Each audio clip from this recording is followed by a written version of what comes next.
This morning on Daybreak, mayors and police chiefs of Missouri's 4 largest cities discuss violent crime and how to tone it down. And the flu has become deadly in Missouri. We'll break down the numbers from state health officials. Let's get right into it this morning. It's Tuesday, December 10th. Welcome into Daybreak. I'm Lauren Barnes. And I'm Joe Morano. Plenty to get to, of course, throughout the course of the next 2 hours, and a lot of fun to be had, of course, as always. As always, right? On Daybreak. Yes, and we want to start off, too, by introducing you to someone who's probably a pretty familiar face. If you watch our nighttime newscast, this is Nyjah McDonald. Hello, everyone.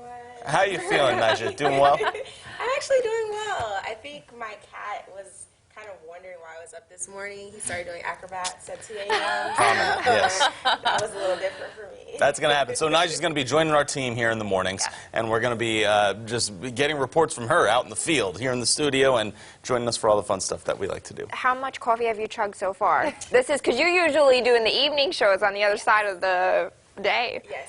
No coffee yet. What?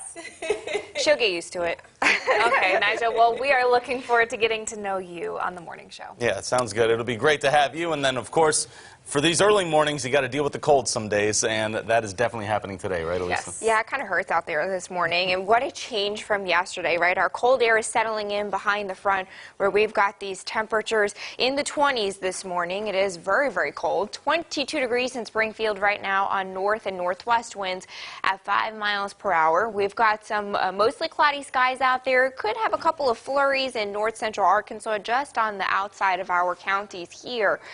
We've got temperatures about 25 to 30 degrees colder than they were this time yesterday. It's 19 in Clinton, 22 in Fort Leonard Wood, 25 in Branson, and a pair of 2s in Springfield. Winds are out of the north and west at about 5 miles per hour, 5 to 10. So we are finding wind chills in the teens. It feels like 16 degrees right now in Springfield.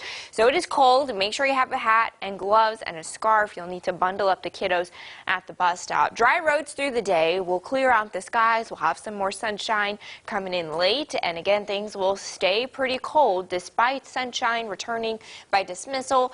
Highs get stuck in the upper 30s and lower 40s. We might struggle for that 40-degree mark today. So cold day today, warmer tomorrow, and the work week is pretty quiet. We've got to track our next big storm that could bring us a couple of snowflakes. Details on that in 10 minutes.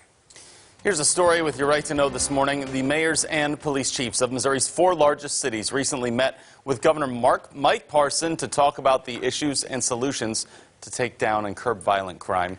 Springfield Police Chief Paul Williams shared some of the discussion ideas with us. He said the group found a consensus over a need for increased funding to help people with mental health or substance abuse issues. They also talked about increased efforts to protect crime victims who are afraid to speak up or prosecute, and possibly some new oversight to keep guns out of the wrong hands while still protecting Second Amendment rights. Convicted felons, there's absolutely no reason for a person who's been convicted of a felony or a violent crime to ever legally be able to possess a firearm, where they could commit another violent crime. Number 2, domestic abusers. You know, we have a huge domestic violence problem in our community, probably more so than some of the other communities which face some other issues. So it was really important for me, representing Springfield, to go, there's no reason for a domestic abuser, someone who's been convicted of or accused of abusing a family member, a friend, an acquaintance they're in a relationship with, to have access to a firearm. Williams says the mayors and police chiefs also talked about closing a gap in state law to keep weapons out of the hands of juveniles under the age of 16. Around the region, students and staff at Southwest Baptist University are mourning the loss of a former student, Stephen Carr. Carr, you might remember from this week, was the police officer in Fayetteville, Arkansas, who was killed in the line of duty over the weekend. Carr graduated from SBU in 2015 and was a member of the Bearcat football team as an offensive lineman and player coach. Head coach Robert Clardy told us about the moment he heard about Carr's passing. Shock. Didn't want to believe it at first. It's just, always tough to lose, someone young who has such a bright future ahead of them and makes such a great positive impact on the world. To see, his life taken so so quick. Obviously, it was a very emotional time for everyone in our SBU family, but Fayetteville Police Department and and Stephen's family. We all, obviously our prayers are out to them. Carr was ambushed and killed by a gunman in the parking lot of the Fayetteville Police Department on Saturday night while he was sitting in his patrol car. The suspect was shot and killed by 2 other officers. We also know that funeral services for Carr will be held this Thursday at 1 p.m. at Bud Walton Arena in Fayetteville. Visitation will be held tomorrow. Officer Carr's body was transported to the Arkansas State Crime yesterday. Flu season may just be getting started, but 3 deaths are already caused because of it. The total number of flu cases in the state has topped 1,500. 6 people have also died in Arkansas from flu-related symptoms. The department is urging people to get vaccinated, avoid contact with sick people, and also wash your hands thoroughly and often. In Polk County, the fire department has started a recruitment drive. The county needs more firefighters. If you're interested, there's a lot of information about the department on joinpolkfire.com and on Facebook. The website says all training to become a firefighter is free. Plus, the county teaches how to become an EMT or a tanker driver.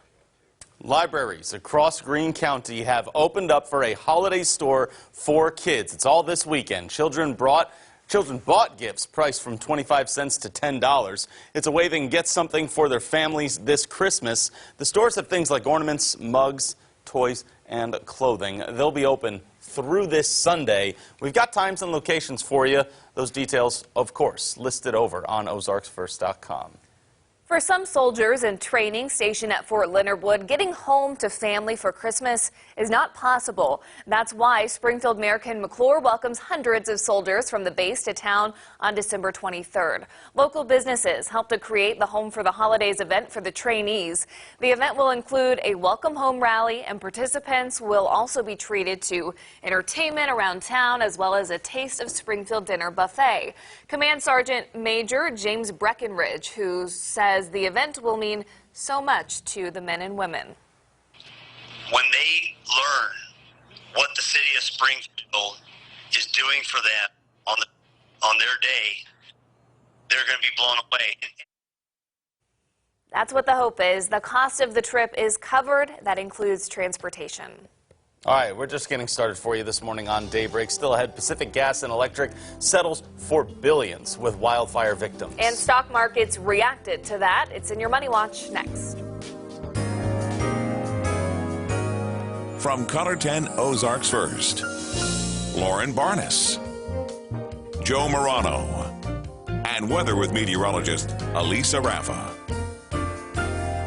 This is Color 10 News.